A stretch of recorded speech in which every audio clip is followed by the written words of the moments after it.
Assalamualaikum warahmatullahi wabarakatuh. Perkenalkan, nama saya Nuri Daryandini. Saya mahasiswa Fakultas Psikologi Universitas Mercubuana Yogyakarta. Nah, di sini saya akan menjelaskan sedikit tentang materi berpikir kreatif.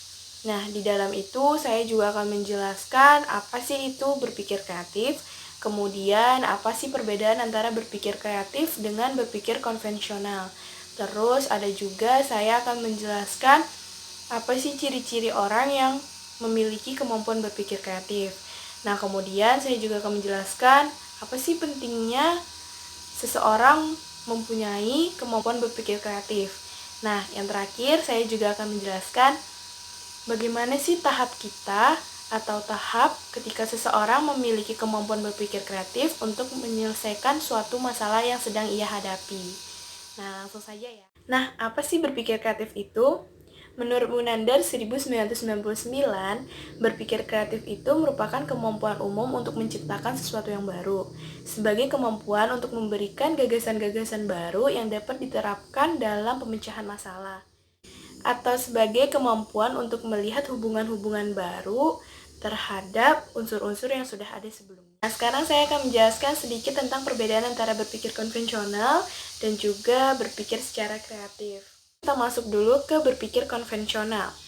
Berpikir konvensional ini bersifat masih tradisional, terpaku oleh adat dan istiadat, dan juga alurnya masih secara runtut, serta pemberian solusi dari berpikir konvensional ini masih sesuai dengan kebiasaan atau sesuai dengan contoh-contoh yang sudah ada sebelumnya. Sedangkan berpikir kreatif itu memiliki sudut pandang yang banyak, alur pemikiran yang tidak biasa, tidak hanya mengandalkan satu cara saja, kemudian pemecahan solusi yang beragam, dan juga solusi yang bersifat modern. Saya akan menjelaskan apa sih ciri-ciri orang yang memiliki kemampuan berpikir kreatif.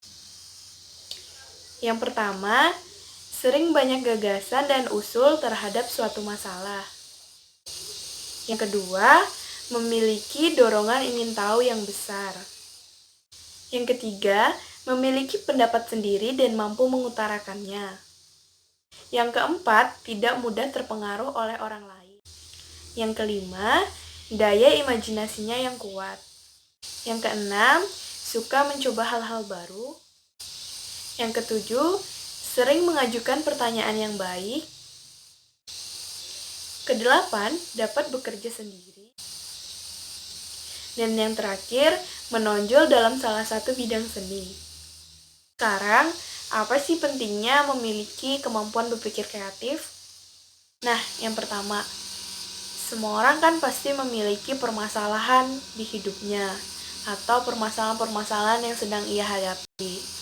Nah, pentingnya memiliki kemampuan berpikir kreatif itu bisa memberikan solusi atau menciptakan solusi-solusi yang terbaik untuk bisa menyelesaikan masalah-masalah yang sedang ia hadapi. Nah, yang kedua, pentingnya memiliki kemampuan berpikir kreatif bisa digunakan untuk membedakan setiap individu satu dengan individu lainnya. Karena setiap individu pasti memiliki tingkat kreativitas yang berbeda-beda. Nah, yang ketiga ada persaingan di dunia pekerjaan yang saat ini semakin ketat. Maka ketika seseorang memiliki kemampuan berpikir kreatif, itu bisa menjadi pegangan dia atau kunci dia untuk bisa bersaing di dalam ketatnya persaingan pekerjaan saat ini. 4. Ada optimis dalam bertindak. Dan kelima, bisa menjadi pendengar yang baik.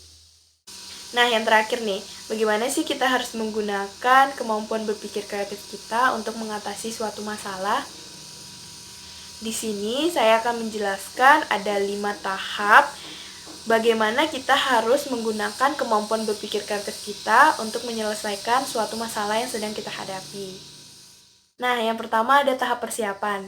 Di tahap ini kita akan mencari tahu segala sesuatu tentang permasalahan yang akan kita pecahkan nantinya. Di sini kita akan mencari tahu tentang permasalahan yang kita hadapi, baik berupa informasi ataupun data-data. Nah, yang kedua ada tahap usaha, di mana individu akan menerapkan cara berpikir yang divergen atau menyebar. Yang ketiga ada tahap inkubasi, di mana individu seakan-akan meninggalkan atau melepaskan dirinya dari permasalahan yang sedang ia hadapi dan memasukkan masalah itu ke dalam alam bawah sadarnya. Dan sementara itu, kesadarannya akan memikirkan hal-hal lain. Dan sebenarnya tanpa ia sadari ketika ia memikirkan hal-hal lain, hal-hal itu atau pengalaman-pengalaman yang sedang ia pikirkan itu malah bisa dijadikan sebagai solusi dari pemecahan masalah yang sedang ia hadapi. Yang keempat, ada tahap pengertian. Disinilah diperolehnya insight. Dan yang kelima, ada tahap evaluasi, di mana ide-ide yang sudah kita dapatkan akan kita saring lagi secara teliti atau kita pilah lagi mana ide yang bisa kita gunakan dan mana ide yang kurang berguna. Tahap ini semua pengalaman dan penilaian sangat diperlukan. Dan biasanya tahap ini juga disebut sebagai tahap verifikasi. Nah, sekarang saya mau memberi sedikit tambahan mengenai apa saja sih hambatan-hambatan dalam berpikir kreatif. Nah, kalau misalnya kita lihat, berpikir kreatif itu pasti memiliki hambatan-hambatan. Bisa hambatan dari dalam diri kita, bisa juga hambatan dari lingkungan kita. Kalau misalnya dilihat dari hambatan dari diri kita, itu ada hambatan emosional kita, hambatan persepsi, dan juga hambatan atas apa yang sudah kita pelajari. Dan yang terakhir ada hambatan dari lingkungan. Hambatan lingkungan itu bisa dari lingkungan sekitar, yaitu tempat tinggal kita. Kemudian ada hambatan dari lingkungan pekerjaan kita atau lingkungan sekolah kita. Kemudian yang terakhir ada hambatan dari keluarga kita. Cukup sekian materi yang bisa saya sampaikan. Lebih dan kurangnya saya mohon maaf. Assalamualaikum warahmatullahi wabarakatuh.